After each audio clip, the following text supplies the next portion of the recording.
তো বন্ধুরা, সকালবেলা টিফিন করতে বসেছি, আর আজকেও টিফিন হলো এরকম গরম গরম রুটি, তার সাথে গরম খুব দেখাতে গিয়ে হাত প্রায় পুড়ে যাওয়ার মতো এই যে ডিম ভাজা আর রুটি।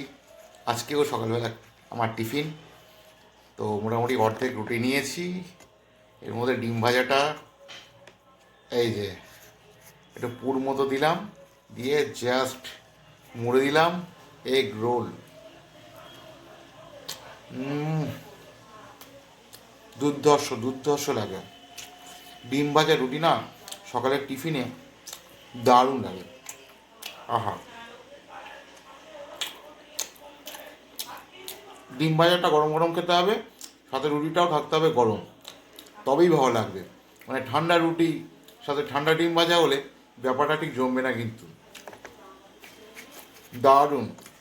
আর ডিম ভাজার মধ্যে পেঁয়াজ প্রচুর, একটু বেশি করে পেঁয়াজ দিলে না ডিম ভাজাটা হেভি টেস্ট হয়। আর একটু বেশি তেলে করতে হবে, কারণ যেহেতু রুটি শুকনো, একটু তেল তেল করে ডিম ভাজা করলে কি রুটিও খাওয়া যাবে, গলায় লাগবে না, মানে শুকনো ব্যাপারটা হবে না। দারুণ লাগবে, জাস্ট ফাটাফাটি। আহা।